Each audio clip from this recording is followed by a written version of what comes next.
Last week, I got a pizza delivery order for a house on the outskirts of town. The address seemed a bit odd, one of those places you only hear about in ghost stories. But it was just another job, and I needed the tips.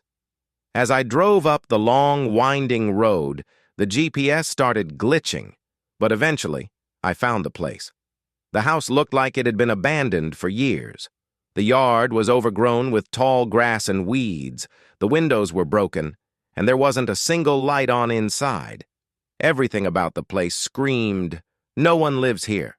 But I had an order to deliver. I grabbed the pizza and approached the front door. The air felt colder here, like the house was sucking the warmth out of the night. My footsteps crunched on the gravel, and as I got closer, I noticed the door was slightly ajar. I hesitated for a moment, but then knocked, expecting no one to answer. To my surprise, the door slowly creaked open on its own, revealing a dark, empty hallway. My instincts told me to leave the pizza on the porch and get out of there, but curiosity got the better of me.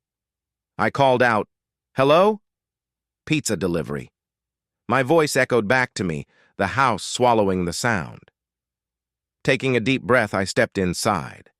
The air was damp and cold, the kind of cold that seeps into your bones. There was no furniture except for a single wooden chair placed in the middle of the living room, directly in front of me. It looked like someone had just left it there, waiting for something, or someone.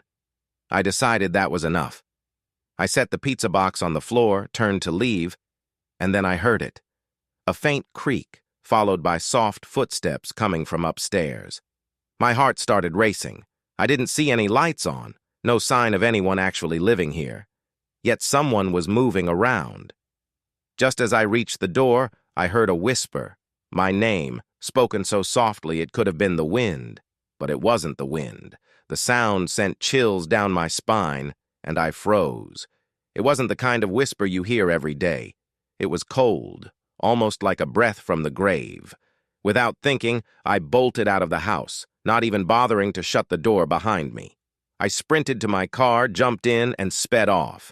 My hands were trembling as I gripped the steering wheel, glancing in the rearview mirror, half expecting to see someone or something following me.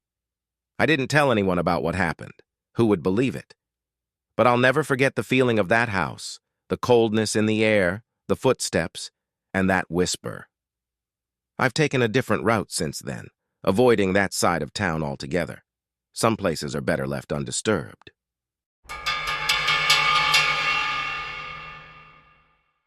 Last Saturday, I was working the late shift, handling the usual run of pizza deliveries. It was around midnight when I got an order from a house on the edge of town. It was one of those addresses that don't come up often, nestled between a few scattered houses and some woods. The tip looked promising, so I loaded up the pizza and set off. The drive started off normal, but as I got closer to the address, things started to feel off. My GPS began glitching, rerouting itself every few minutes. I figured it was just a weak signal from being out in the sticks, so I ignored it. But after taking what felt like my fifth left turn in a row, I realized I was passing the same landmarks: an old barn, a rusted mailbox, a tall, leafless tree with a broken swing. I was going in circles. I pulled over to double-check the address and GPS. Everything seemed right, but no matter which way I drove, I kept ending up on the same road. The clock on the dashboard ticked past midnight, and the sense of unease in my gut grew stronger. It felt like the road was trapping me, pulling me back to the same spot again and again. I decided to reset the GPS and start fresh. But as soon as I did, my phone buzzed with a new text. I glanced down, expecting a message from the customer asking where I was. Instead, the text read, "You'll never leave." My heart skipped a beat. I quickly looked around, but the road was empty. Just my car and the darkness. I took a deep breath, trying to calm myself down. It was probably just a prank. Maybe one of my friends messing with me. But as I kept driving, the road looped again, leading me right back to where I started. The landmarks were becoming all too familiar now, almost mocking me with their stillness. I couldn't shake the feeling that someone, or something, was watching me, waiting for me to slip up. I tried calling the customer to verify the address, but the call wouldn't go through. My phone showed no bars, even though the GPS was still functioning. The tension in my chest grew tighter with each failed attempt to find my way out. I was trapped, caught in some strange loop with no explanation. Suddenly, I remembered something my grandfather used to say when we got lost on road trips. Sometimes you've just got to go back to where you started. Maybe this was one of those times. I made a U-turn and decided to head back toward the pizza shop, hoping that retracing my steps would break whatever spell the road seemed to be under. As I drove back, I noticed something I hadn't before. A small, narrow dirt road branching off the main path. It was barely visible in the dark, but something told me it was the way out. I took the turn, and after a few nerve-wracking minutes, I found myself back on a familiar road, far away from the looping nightmare. When I finally made it back to the pizza shop, I was relieved but shaken. The house I was supposed to deliver to was a bust. No one was there when I drove by the next day. I couldn't explain what had happened, but I knew one thing for sure. I wasn't going back to that part of town anytime soon. The text message still lingered in my mind, though. "You'll never leave." Maybe it was just a prank, but something about that night felt all too real, like I had narrowly escaped something I couldn't quite understand.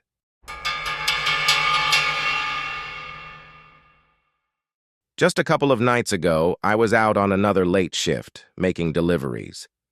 It was the usual routine: pick up the pizzas, check the addresses, and head out. The evening had been pretty uneventful until I got an order for a house on the outskirts of town.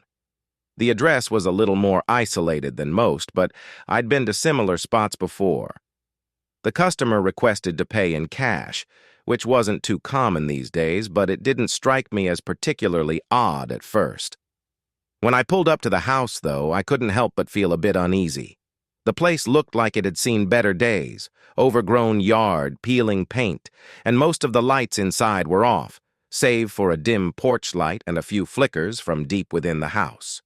It gave off a neglected, almost abandoned vibe. But the order was placed, so I grabbed the pizza, took a deep breath, and walked up to the door. I knocked, and after what felt like a long time, I finally heard footsteps approaching. The door opened just a crack, and a man peered out at me. His appearance was immediately unsettling. He looked nervous, jittery even, like he was expecting something or someone else. He barely looked at me, his eyes flicking back and forth as if he was afraid of being seen. He mumbled something about paying in cash, just like he'd said over the phone. I handed him the receipt, and he fumbled around in his pocket, eventually pulling out a wad of crumpled bills. As he counted out the money with shaky hands, I glanced up, and that's when I saw it. A shadow moving quickly in the upstairs window. It was just a fleeting glimpse, but there was no mistaking it. Someone, or something, was up there, watching. The man noticed where my eyes were fixed, and that's when everything changed. His nervousness turned into something darker. Without another word, he shoved the money into my hand and slammed the door shut. The lock clicked loudly, leaving me standing there, pizza still in hand, wondering what the hell had just happened. For a moment I was frozen, unsure of what to do. The whole thing felt off, like I'd walked into something I wasn't supposed to see. The house was eerily quiet now, the only sound the distant rustling of the wind through the overgrown yard. I was about to turn and head back to my car when a loud bang echoed from inside the house. It sounded like something heavy had been knocked over, or maybe a door slamming shut. Then, silence again. Every instinct told me to leave, but something made me hesitate. What was going on in that house? Was someone in trouble? But then again, it wasn't my business, right? I wasn't about to go playing hero, especially not in a situation that felt this strange. I backed away slowly, keeping my eyes on the house as I moved toward my car. As I reached for the door handle, I heard another sound, faint but unmistakable. It was a soft thud, like someone moving around inside, followed by the creak of floorboards. I glanced back at the house, and my heart skipped a beat. There, in the upstairs window, was that shadow again. But this time it didn't move. It just stood there, as if watching me leave. I quickly got into my car, my hands shaking as I fumbled with the keys. I started the engine and pulled away, trying not to look back. But as I drove off, I couldn't resist one last glance in the rearview mirror. The house was just a dark silhouette against the night sky, but I could still feel that presence, watching me go. I didn't stop until I was back at the pizza shop. My heart was still racing as I recounted the story to my manager. We agreed it was best to let it go, and I handed over the cash without counting it. Whatever was happening in that house, it was something I wanted no part of. The rest of the night passed in a blur, but I couldn't shake the feeling that I'd narrowly avoided something terrible. I still don't know what was going on in that house, and honestly, I don't want to, but I can't help but wonder what might have happened if I'd stayed just a little bit longer. Next time someone insists on paying in cash, I might just leave the pizza on the porch and drive away.